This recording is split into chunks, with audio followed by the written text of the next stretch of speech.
Hey,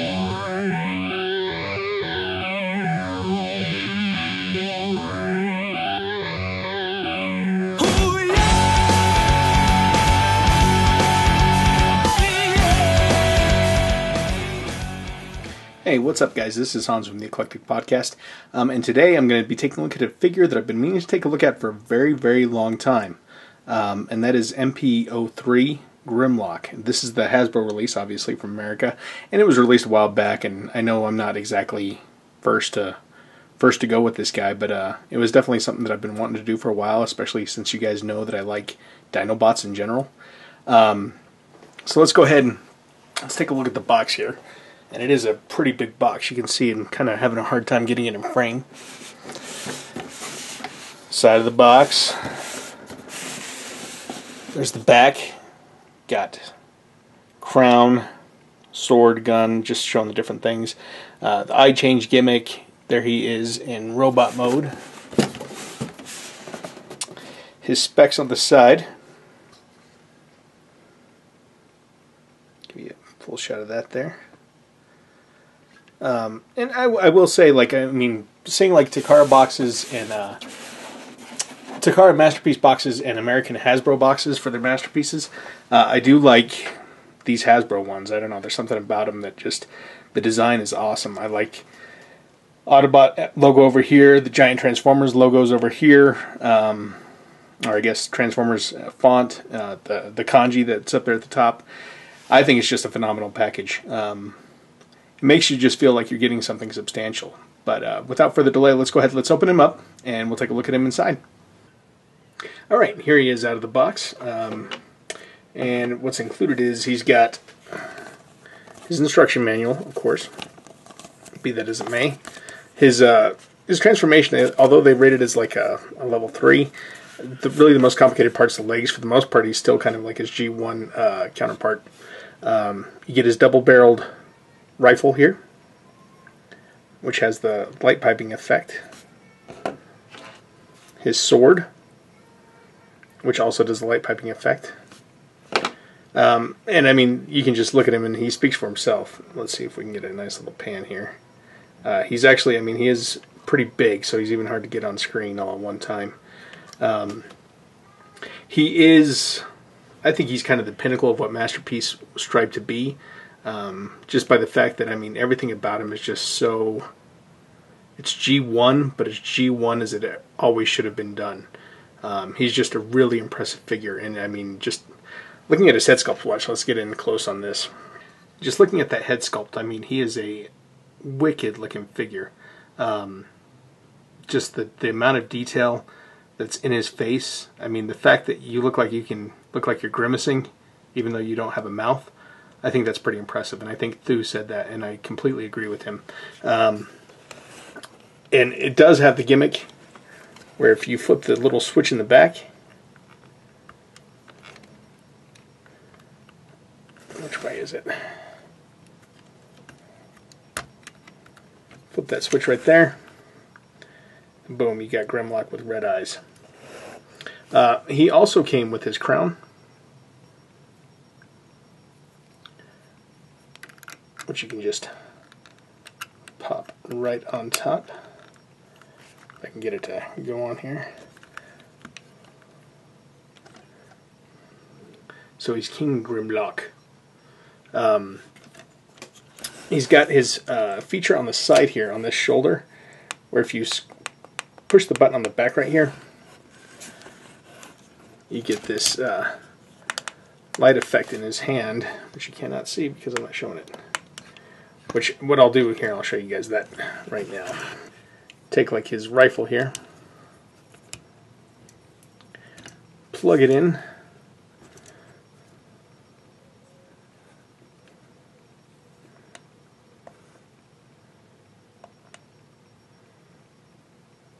it gives you that nice little kind of light piped effect.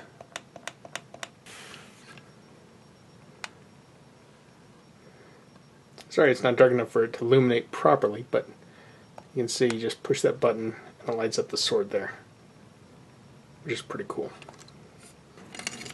Go over articulation real quick. The head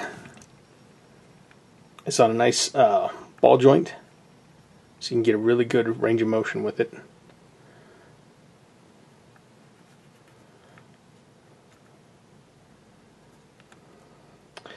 The arms, which double as the thighs whenever he's in Dino mode, are these giant ball joints, and they actually, I mean, move them out. You can do a full 360 with it, but you're kind of hindered by his wings at the back. Elbows do have a double elbow in there, so you can get a nice little range of motion there. He does also have a bicep swivel.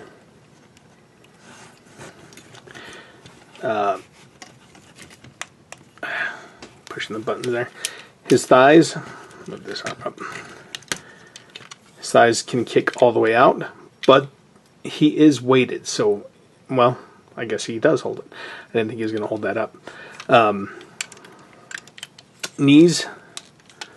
Let's see if we can get this to ratchet here. Oh, he's got stiff knees. Really stiff knees. So you have a good range of motion in the knees there.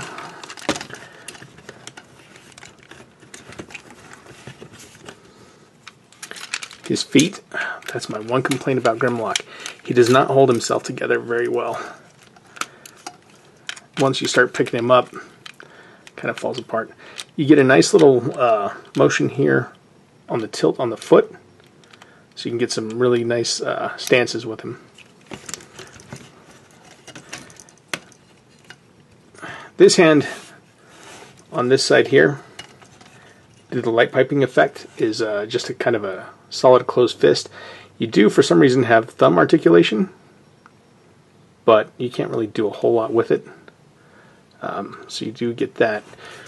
On this side over here, he does kind of have the typical Masterpiece hand, where you got the claw that'll open up, and you got these three that are pegged together, and this one is individual on that one hand. Plus, you do have your thumb articulation.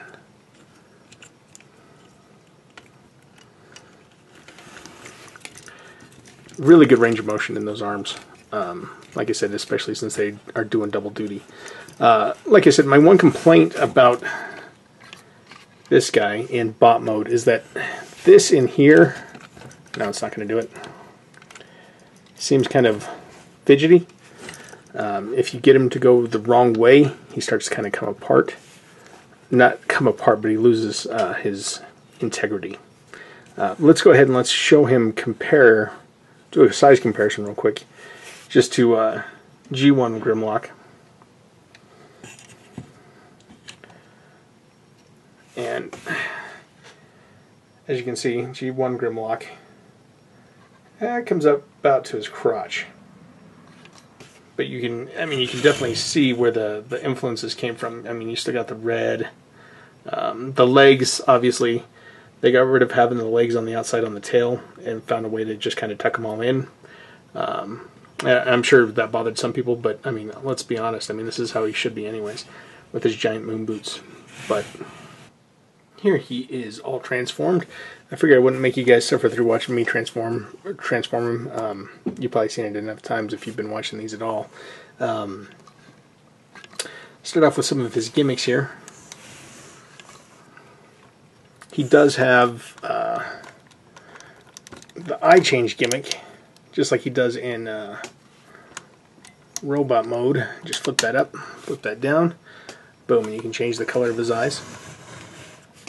He has a little gun flame thing inside of there, and then with this gimmick you can push this button here and collapse his jaws. He does have articulated fingers, hands, whatever you want to call these things, and they are on a nice ball joint, and they have a good range of motion, so you can kind of pose them in many different ways, and just kind of pose these individually on these claws. You can get a nice range. Of course, as for like the G1 homage, it's got the clear pieces in the neck. He has on the back here He has his little diaclone cavity for whatever reason, other than just the fact that they used to have him on the old toys. His tail's got a weird kind of gimmick. If you, let's see if we can get this set up this way. If you wiggle his tail back here, you can see it moves his head for whatever reason. That's just kind of weird, but it's something that they do. Nice big tempo printed Autobots emblem right there. He's got his clear pieces where his chest would be, or from his chest, and just the chrome and gold accents I think just look phenomenal on him. He's got some weird texturing, I don't know what you'd call that, on the feet. This is all die cast in here, but I mean, as you can see, he's a massive, massive dino. I like how he has this long, long, long nose, just like he did on the cartoon. And just for comparison, just because we've got him out, there he is with G1 Grimlock. Just kind of give you a sense of his scale and size. Get this guy out of the way. He is the epitome of what Grimlock should be, in my opinion. He's a big, hulking Dinobot. He doesn't look anything like we expect Tyrannosauruses to look now, but he looks phenomenal. He's the epitome of a masterpiece, I think. Everything about him, from his, colors down in here, how they blend in, his wiring here, he looks phenomenal, and he's cool to just have on the shelf, even if he's not doing anything else. And it's funny, I mean, just seeing him next to your side swipes and all your other Masterpiece figures that you may have, especially if you have some of the cars and those types of things. They look so pretty and smooth and, almost like models. And this guy's just this big hulking behemoth, but he's definitely awesome. So I just thought I'd share that with you guys. I know, like I said, I'm kind of late to the party with this one, but something I had, and I wanted to show it off. And I do have the Takara version also, but I don't want to open that one up. He's still sealed. So I don't know if like the issues that he has with his torso and collapsing, I don't know if he's got that on the Takara one or not, but it's definitely an issue with this guy here. But he still holds his pose just fine. It's just not something I'd recommend for kids to play with. He does have kind of a cool little articulation with his tail, which kind of holds everything up. And these, being that they were his shoulders, they do give him an incredible range of movement for his legs. So, just something I want to share with you guys. Those are bright, shiny teeth. Anyways, guys, thanks for watching. Peace.